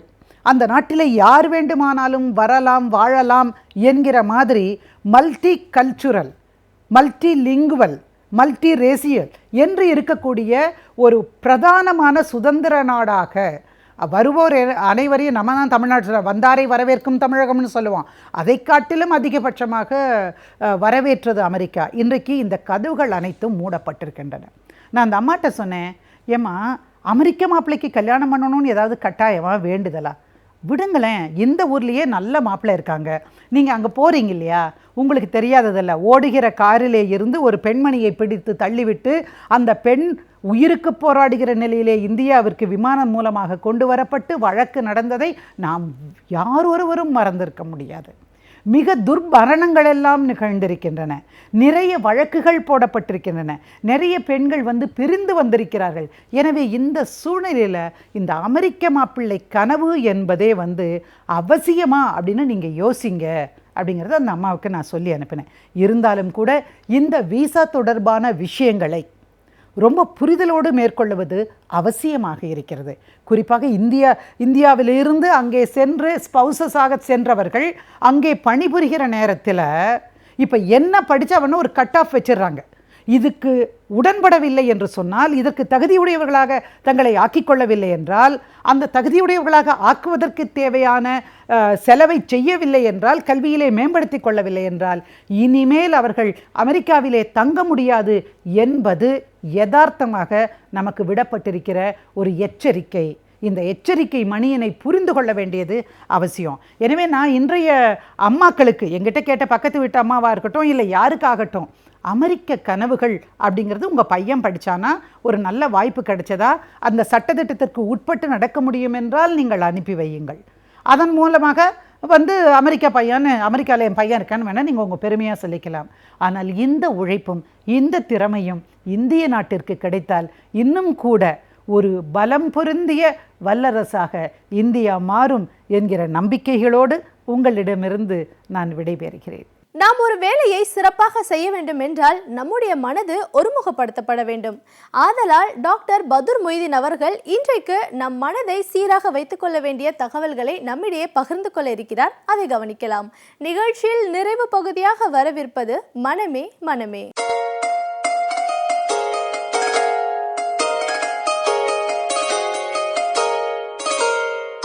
வணக்கம் நேர்களே. நாம் குழந்தையினுடைய அறிவை பற்றி நாம் பேசிக்கொண்டிருக்கின்றோம். அது அறிவு என்பது நாம் சொல்வது போல திறமை, சாமர்த்தியம் என்பதுதான் அது அர்த்தம். அது திறமையும் சாமர்த்தியம் குழந்தைகளுக்கு வருகின்றது. அந்த குழந்தைகள் வளரும் போதே குழந்தைகளுக்கு வரக்கூடிய பிரச்சனைகள் என்னவென்றால், அதாவது நான் சொன்னது போல் அதாவது அறிவு வளர்கின்றது, மூளை வளர்கின்றது, மனம் வளர்கின்றது. இந்த மூன்றுமே வளர்கின்றது. அதாவது குழந்தை வளரும்போது, அதாவது அறிவு வளர்ச்சியில் குறைந்து விட்டால் ஒன்று குறைந்து விடுகிறது, முழுமையாக வளரவில்லை. சில குழந்தைகளுக்கு சில பிரச்சனைகளால், அதாவது மூளைக்காய்ச்சல் வருகின்றது. மூளையில் பிரச்சனைகள் ஏற்பட்டாலும் குழந்தையினுடைய மனம் பாதிக்கும், அறிவும் பாதிக்கும். ஞாபகம் வச்சுக்கொள்ள வேண்டும். நான் பார்க்கின்ற குழந்தைகளுக்கு மூளைக்காய்ச்சல் சொல்கின்றார்கள். சில குழந்தைகள் எடுத்துக்கொள்ளும் என்றால் அது மன வளர்ச்சி குன்றிய குழந்தையாக இருக்கின்றோம். கேட்டோம் என்றால் அந்த குழந்தைக்கு மூளைக்காய்ச்சல் வந்துன்னு சொல்வார்கள். இந்த மூளையில் ஏற்படுகின்ற நோயினால் மூளைக்காய்ச்சல், தலைக்காயங்கள் இவைகளால் என்னப்படும், மூளை மட்டும் பாதிக்காது. மூளை பாதித்தால் மனமும் பாதிக்கும், அறிவும் பாதிக்கும். நாம் பெரியவர்களை பார்க்கின்றோம். சில பேர் ஆக்சிடெண்ட் நடக்கின்றது, அதாவது ரோடு ஆக்சிடெண்ட் நடக்கின்றது. அந்த ஆக்சிடெண்ட்டில் என்ன நடக்கின்றது, நாம் பார்க்கிறோம். சில பேர் பார்க்கின்றோம், அப்படியே பிரமை பிடித்த போது அப்படியே இருப்பார்கள். சினிமாவில் பார்த்துருக்கின்றோம், அப்படியே இருப்பார்கள். ஒன்றுமில்லை, தலைக்காயம் ஏற்பட்டது. தலைக்காயத்துக்கு அப்புறம் அவர் எப்படி ஆகின்றார்கள், ஒன்றுமில்லை, அப்படியே உட்காந்துருப்பாங்க, மனநோயாளி மாதிரி இருப்பாங்க. காரணம் ஏன், தலைக்காயம் ஏற்பட்டாலும், மூளையில் காயம் ஏற்பட்டாலும், மூளையில் நோய் ஏற்பட்டாலும் என்னது, அது மனத்தையும் பாதிக்கும், அறிவையும் பாதிக்கும். அதனால தான் அவர்கள் அப்படியே இருக்கிறார்கள். டிபி நோய் வருகின்றது, மூளைக்காய்ச்சல் வருகின்றது. அந்த குழந்தைகள் எப்படி இருக்கின்றார்கள், அவர்களும் சிறிது பெரிய பிள்ளையாக இருக்கும், சிறிது கழித்து கொண்டே இருக்கும், டாய்லெட் போயிட்டுருக்கும், அங்கங்கே பண்ணிட்டு அசிங்கம் பண்ணிகிட்டு இருக்கும். இப்போ பார்க்கின்றோம் நாம் எப்படி ஆயிடுறது. மூளையில் ஏற்பட்டாலும், காயங்கள் ஏற்பட்டாலும், பிரச்சனை ஏற்பட்டாலும் மனமும் அறிவும் பாதிக்கும். ஞாபகம் வைத்துக் கொள்ள வேண்டும். ஆனால் மனத்தில் மட்டும் பிரச்சனை வருகின்றது. மூளையில் இருப்பதால் மனத்தில் மட்டும் நோய் ஏற்படுகின்றது என்றால் அந்த குழந்தைகள் எப்படி இருக்கும், மூளை நன்றாக இருக்கும். நான் பார்க்கின்ற மனநோயாளிகளை நல்லா தான் இருக்கிறார், நல்லா சாப்பிட்றாரு, போகிறார், நல்லா தான் இருக்காரு. இவரை மனநோயாளி சொல்கிறாங்க, நல்லா தான் இருக்கு, நல்லா ட்ரெஸ் பண்ணுறாரு அப்படின்னு. மூளை நல்லா தான் இருக்கும், மனம் மட்டும் தான் பாதிக்கும். மனத்தில் காயம் ஏற்பட்டால், நோய் ஏற்பட்டால் மனமும் பாதிக்கும், அறிவும் பாதிக்கும், மூளை பாதிக்காது. ஆகவே தான் மனநோயாளி பார்த்தால் சாதாரணமாக இருப்பாங்க எல்லோரும். சில பேர் சொல்கிறாங்க, இவருக்கு எதுக்கு மனநோயாளி சொல்கிறோம் அப்படின்னு நினைப்பது நாம் பார்க்கின்றோம், உலகத்தில் பார்க்கின்றோம், எவ்வளோ பேர் பார்க்கின்றோம். ஆகவே மனம் பட்டால் மூளை பொதுவாக பாதிப்பு அடைவதில்லை, நன்றாக இருப்பார்கள். குழந்தைகள் பொறுத்தவரை நாம் அறிவு எடுத்துக்கொள்வோம். ஒன்று, அந்த அறிவு வளர்கின்றது, முழுமையாக வளர்கின்றது. வளர்ந்துவிட்டால் சந்தோஷம்தான். சில குழந்தைகளுக்கு அது பாதியில் நின்று விடுகின்றது. அதன் பிறகு பல காரணங்களால், அதாவது தலைக்காயம், ஆக்சிடென்ட் மூலமாகவோ, நோய் மூலமாகவோ, தொற்று கிருமிகளாலோ அது பாதிக்கப்பட்டு அந்த குழந்தையினுடைய அறிவு நின்று விடுகின்றது. அந்த குழந்தைக்கு வயது 10, உடல் வயது 10, ஆனால் அறிவின் வயது, மனத்தின் வயது 5 என்று கூறுகின்றோம். ஏன், 5 வயது நின்று விட்டது, வளர்ச்சி நின்று விட்டது, மென்டல் ரிட்டார்டேஷன். அது மேற்கொண்டு வளரவில்லை, உடல் மட்டும் வளர்ந்து கொண்டிருக்கின்றது. குழந்தைக்கு வயது 21 ஆகின்றது, உடல் வயது, ஆனால் மூளையின் வயது 5 தான், அங்கே நின்று விட்டது, ரிட்டார்டேஷன். அதுவும் ஒரு பிரச்சனைகள் வருகிறது குழந்தைகள் பொறுத்தவரை. அடுத்தபடியாக எடுத்துக்கணும் என்றால், குழந்தைகளுக்கு மூளை வளரும், அறிவு வளரும், முழுமையாக வளராது, அறகுறையாக வளரும். வயது 21 தான் வைத்துக்கொள்வோம், குழந்தை 10 வயதுன்னு வைத்துக்கொள்வோம். உடல் வயது 10, அதனுடைய அறிவின் வயதும் மனத்தின் வயது 10, அறிவின் வயது 10 என்றால் 5ஆக இருக்கும். காரணம் முழுமையாக அது வளரவில்லை, அங்கே ரிட்டார்டு நின்று விட்டது, சுத்தமாக வளரவில்லை. இங்கே வளர்ந்து விட்டது, அது தொட்டு விட்டது, முழுமையாக வளர்ந்து விட்டது, ஆனால் முழுமையடையவில்லை, அரைகுறையாக வளர்ந்து விட்டது. அந்த குழந்தைகளை பார்த்தோம் என்றால் நல்லா தான் இருக்கும். அந்த குழந்தைங்க ஸ்கூலுக்கு போகுதுங்க, பையன் நல்லா தான் இருக்கிறாங்க, ஸ்கூலுக்கு போகிறாங்க, படிக்கிறாங்க, ஆனால் படிப்பு வராது. பையன் நல்லா இருப்பான், ஆனால் சேட்டை பண்ணுவான் அப்படின்வாங்க. மற்ற எல்லா வேலைகளும் கரெக்டாக இருப்பான், படிப்பு மட்டும் வராது. ஏனென்றால் அது முழுமை அடையவில்லை, அரைகுறையாக அது வளர்ந்து விட்டது. முழுமையாக வளர்ந்து விட்டால் பிரச்சனை இல்லை. இது முழுமையாக வளரவில்லை, அங்கேயும் பிரச்சனை. இது அரைகுறையாக வளர்ந்து விட்டது. இது திரிசங்கு சொர்க்கம் போல், இங்கிட்டும் இல்லாமல் அங்கிட்டும் இல்லாமல் திரிசங்கு சொர்க்கம் போல் அந்த குழந்தைகள் மிகவும் கஷ்டப்படும். நான் பார்க்கணும் சில குழந்தைகள் நல்லா இருப்பான், ஸ்கூல்லாம் பயப்படுவான். ஸ்கூலுக்கு சில குழந்தைங்க போகாது, ஸ்கூலுக்கு போனாலும் பிரச்சனை, டீச்சர் கம்ப்ளைண்ட் இருக்கும். டீச்சர் எப்போ பார்த்தாலும் பேரண்ட்ஸை கூப்பிட்டு உங்கள் பையன் அப்படி பண்ணுறான்னு கம்ப்ளைண்ட் கொடுத்துட்டே இருப்பாங்க. பெற்றோருக்கு தலைவலியாக இருக்கும், ஏன் இந்த மாதிரி பண்ணுறான் அப்படின்னு. குழந்தை அடிப்பாங்க, மிதிப்பாங்க, குழந்தைய போட்டு பனிஷ் பண்ணுவாங்க. ஆனால் தவறு, குழந்தைக்கும் தெரியாது. எல்லா குழந்தைகளும் நாம் ஒரு நல்ல படிப்பாளியாக வர வேண்டும், நல்ல படித்து, அதாவது ஆசிரியர்களிடம் நல்ல பேர் வாங்க வேண்டும் என்று ஒவ்வொரு குழந்தையும் நினைக்கின்றதாம். அது கிரே பேபி என்று சொல்கின்றார்கள். எல்லா குழந்தையும் நினைக்கின்றது தாம் ஒரு நல்ல படிப்பாளியாக வர வேண்டும், ஸ்கூலில் நல்ல பேர் வாங்க வேண்டும் என்று, ஆசிரியர்களிடம் நல்ல பேர் வாங்க வேண்டும் என்று ஒவ்வொரு குழந்தையும் நினைக்கின்றதாம். ஆனால் அந்த குழந்தைகளுக்கு மார்க் வருவதில்லை, மதிப்பெண்கள் குறைந்து விடுகின்றது தேர்வுகளில். அது காரணம் பெற்றோர்களுக்கும் தெரிவதில்லை, குழந்தைக்கும் தெரிவதில்லை, ஆசிரியர்களுக்கும் தெரிவதில்லை. அந்த குழந்தைக்கு என்ன சொல்கின்றார்கள், அது திமிரு, அது அதாவது பராக்கு ஜாஸ்தியாக போச்சு, குழந்தை டிவியில் போய் உட்காந்துக்கிறான், டிவி போக்கு ஜாஸ்தியாக விட்டது, ஃப்ரெண்ட்ஸுகள் போக்கு அதிகமாக விட்டது, கொழுப்பு, அக்கறை இல்லை என்று ஏதாவது ஒன்று நாம் சாத்தி விடுகிற குழந்தை மீது. அப்படி அல்ல, குழந்தைக்கு அங்கே டிஃபெக்ட் இருக்கின்றது. அதை நாம் முறைப்படி மருத்துவரிடம் சென்றால் அதை நீக்கி இன்று கூட குறைவான மதிப்பெண்கள் எடுத்த குழந்தைகளை அதிகமான மதிப்பெண்கள் வாங்க வைக்க முடியாது என்பதல்ல. குழந்தைகள் மிக குறைவாக இருக்கின்றது, 25 மார்க் தான் வாங்குகிறான், ஃபெயில் ஆகிறான். நீங்கள் மருத்துவரிடம் சென்றால் அந்த குழந்தையை ஒரு நல்ல மதிப்பெண்கள் வாங்கக்கூடிய குழந்தையை மாற்ற முடியும். பெற்றோர்களே ஞாபகத்தை வைத்துக் கொள்ளுங்கள். குழந்தையை நீங்கள் வஞ்சிக்காதீர்கள். குழந்தை என்ன செய்யும், அவன் அவ்வளோ அடி வாங்குகிறான், அடி வாங்கிட்டு என்ன பண்ணுறான், அதே மாதிரி தான் வாங்குகிறான். நீங்கள் அடித்து களைத்து விட்டு அதுக்கப்புறம் என்ன செய்வதுன்னு தெரியாமல் மருத்துவரிடம் வருகின்றீர்கள். ஏன், ஆரம்பத்தில் வந்துவிட்டால் குழந்தைக்கும் நல்லது, உங்களுக்கும் நல்லது தானே. அதை புரிந்து கொள்ள வேண்டும். நமக்கு தெரிவதில்லை, நாம் அக்கம் பக்கத்தில் சொல்வதை கேட்டுக்கொண்டு நம்ம அப்படியே விட்டு விடுகின்றோம். அது தவறு. அது ஒரு முறை மருத்துவரிடம் செல்லுங்கள். ஒவ்வொரு மாவட்டத்திலும் மருத்துவர் இருக்கின்றார்கள். உங்கள் ஊரில் அந்த மருத்துவர் இல்லையா, குழந்தைக்கு பார்க்கக்கூடிய மனநல மருத்துவர் இல்லையா, நீங்கள் கவலைப்பட வேண்டாம், தேடி அலைய வேண்டாம். அரசாங்கத்தில் உள்ள அந்தந்த மாவட்டத்தில் உள்ளவர்கள் அந்த மாவட்ட தலைமை மருத்துவமனையில் போய் பார்த்தோம் என்றால் கண்டிப்பாக ஒருவர் இருப்பார். நீங்கள் அவரிடம் போய் உங்கள் குழந்தைகளை பற்றி பேசலாம், அவர் நல்ல ஒரு வழி தீர்வு காண்பார். இன்று நம் நாட்டில், அதாவது நம்ம தமிழ்நாட்டில் பொறுத்தவரை கிட்டத்தட்ட 30 மாவட்டங்களில் இந்த முறை பயன்படுத்தப்படுகின்றது. இந்த திட்டம் அமல்படுத்தப்பட்டு மிக சிறப்பாக செயல்பட்டு கொண்டிருக்கின்றது ஒவ்வொரு மாவட்டத்திலும். நான் திருவள்ளூர் மாவட்டத்து மனநல மருத்துவராக இருக்கின்றேன். திருவள்ளூர் மாவட்டம் எனக்கு. அதுபோல் ஒவ்வொரு மாவட்டத்திலும் மருத்துவர்கள் இருக்கின்றார்கள். நீங்கள் யோசிக்க வேண்டாம், எங்கே போய் பார்ப்பது, யாரை பார்ப்பது, எப்படி பார்ப்பது, யாரிடம் கேட்பது என்று அந்த தொந்தரவு உங்களுக்கு வேண்டியதில்லை. நேரடியாக மருத்துவமனைக்கு செல்லுங்கள். அந்தந்த மாவட்டத்தில் உள்ள தலைமை மருத்துவமனை, மாவட்ட தலைமை மருத்துவமனை செல்லுங்கள். அங்கே ஒரு இருப்பார், டாக்டர் இருப்பார். அவர்கிட்ட போய் நீங்கள் பேசுங்க உங்கள் குழந்தையை பற்றி. ஒரு முறை உங்கள் குழந்தையை கூட்டு போங்க.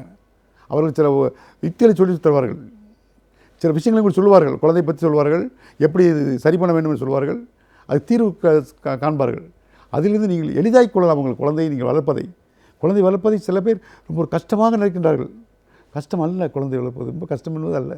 நீங்கள் கஷ்டப்படுகிறீர்கள் தெரியாதனால், விழிப்புணர்வு இல்லாதனால் நீங்கள் கஷ்டப்படுகின்றீர்கள். நீங்கள் உங்கள் விழிகளை திறந்து பாருங்கள். கண்டிப்பாக நீங்கள் குழந்தைகளை ஒரு சிறந்த குழந்தையாக மாற்ற முடியும்.